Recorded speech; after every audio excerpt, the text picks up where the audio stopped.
Bismillahirrahmanirrahim. Assalamualaikum warahmatullahi wabarakatuh.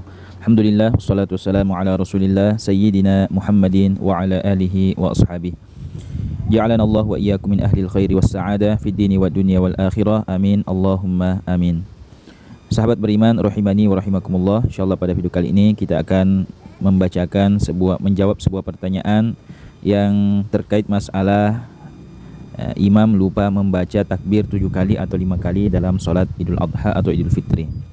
Di sini pertanyaannya adalah, Assalamualaikum warahmatullahi wabarakatuh. Pada saat sholat Idul Fitri yang lalu di masjid kami terjadi polemik di tengah jemaah karena imam sholat Id lupa membaca takbir 7 kali. Nah, kelupaan imam ini sempat membuat resah jemaah seisi masjid. Yang ingin kami tanyakan, sebenarnya bagaimana kedudukan takbir 7 kali atau 5 kali dalam sholat id berjamaah? Mohon penjelasannya, terima kasih. Jadi jawaban kami adalah sebagaimana yang telah kami tulis. Waalaikumsalam warahmatullahi wabarakatuh. Jadi yang pertama yang perlu kita ketahui bahwa hukum takbir sebanyak 7 kali atau 5 kali dalam sholat Idul Adha atau Idul Fitri itu hukumnya adalah sunnah. Jadi takbir 7 kali dan 5 kali ini bukanlah sebuah keharusan, akan tetapi ini hanya merupakan sunnah hayat, bukan merupakan rukun sholat. Pada rakaat pertama sholat id kita dianjurkan untuk bertakbir sebanyak 7 kali. Jadi pada rakaat pertama kita dianjurkan untuk bertakbir sebanyak 7 kali. Sedangkan pada rakaat kedua kita dianjurkan membaca 5 kali takbir. Hal ini sebagaimana keterangan dalam kitab Kifayatul Akhyar berikut ini. Jadi di sini keterangannya, wa yukabbiru fil ula, seseorang bertakbir sebanyak pada rakaat pertama sebanyak 7 kali takbir. Selain takbiratul ihram.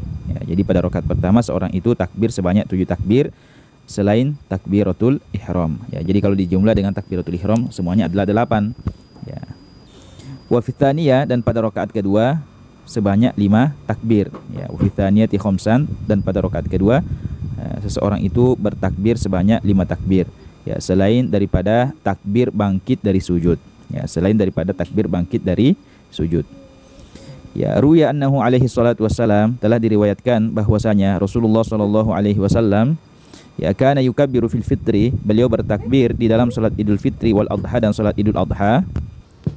Fil ula, pada rakaat pertama sab'an, sebanyak 7 kali, qoblal qiraah, sebelum membaca surah Al-Fatihah. Jadi Rasulullah itu dalam salat Idul Adha dan Idul Fitri pada rakaat pertama beliau membaca takbir sebanyak 7 kali sebelum membaca surah Al-Fatihah. Wa fi tsaniyati khamsan, dan pada rakaat kedua khamsan, sebanyak 5 kali takbir qoblal qiraah, sebelum membaca surah Al-Fatihah. Hadis ini diriwayatkan oleh Al-Imam At-Tirmidzi. Jadi tempat untuk membaca takbir sunnah yang 7 kali pada rakaat pertama itu adalah jeda antara doa iftitah dengan surah Al-Fatihah. Jadi pada rakaat pertama tempatnya kita membaca takbir yang 7 kali atau takbir sunnah yang 7 kali itu, yaitu jeda antara doa iftitah dengan surah Al-Fatihah, yaitu pada rakaat pertama. Sedangkan pada rakaat kedua tempat membaca takbir sunnah yang 5 kali, kan pada rakaat kedua kan 5 kali kita disunahkan bertakbir.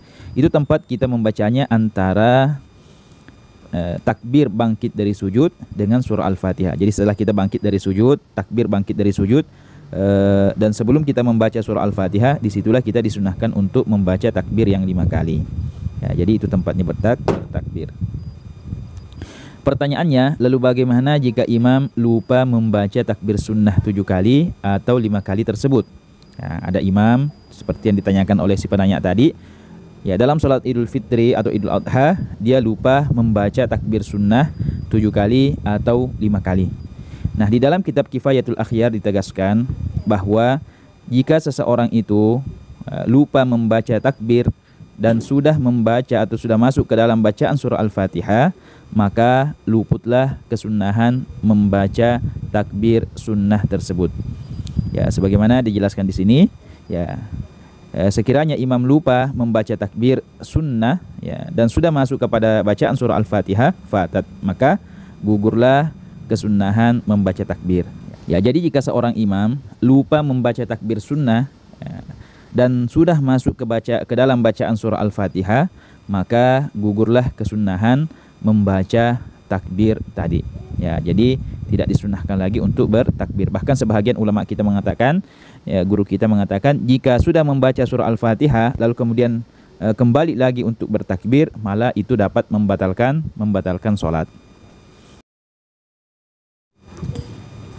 Ya, jadi pada prinsipnya makmum itu mengikuti apa saja yang dilakukan oleh imam sholat id.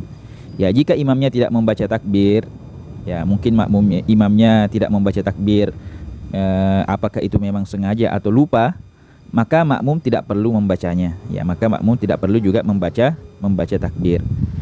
Ya, jadi kami sarankan kepada makmum agar tidak perlu resah apabila mendapatkan kasus seperti itu, apalagi sampai menambih atau mengingatkan imam yang lupa membaca takbir sunnah tersebut. Ya, biasa ketika imam lupa, ya, makmum di belakang berteriak subhanallah, ya, maka kami memberitahukan bahwa itu tidak perlu untuk dilakukan. Ya, apalagi kalau imam sudah membaca surah Al-Fatihah, ya, maka tidak boleh lagi kembali untuk bertakbir. Ya, pasalnya ketiadaan takbir sunnah itu tidak sampai merusak sholat id berjamaah. Ya, jadi meninggalkan sholat takbir sunnah yang 7 kali atau 5 kali itu tidak sampai berpengaruh terhadap keabsahan sholat kita. Jadi sholat kita tetap sah meskipun kita tidak membaca takbir sunnah tersebut. Ya, hal ini perlu untuk kita ketahui, maksudnya agar tidak terjadi keributan atau kegaduhan perihal imam lupa membaca takbir sunnah tersebut. Ya, jadi setelah mendengarkan video ini kami harapkan, ya, jika terjadi kasus seperti tadi, imamnya lupa untuk bertakbir 7 kali atau 5 kali, ya makmum tidak perlu ribut, tidak perlu lagi terjadi kegaduhan. Karena kenapa? Takbir sunnah itu, takbir 7 kali itu atau 5 kali itu hukumnya adalah sunnah, bukan merupakan rukun sholat yang apabila kita meninggalkannya, sholat id kita tetap sah. Jadi ini perlu untuk diketahui. Ya, demikianlah jawaban singkat kami, semoga bisa dipahami dengan baik. Untuk bertanya silahkan tulis di kolom komentar. Sekian, wassalamualaikum warahmatullahi wabarakatuh.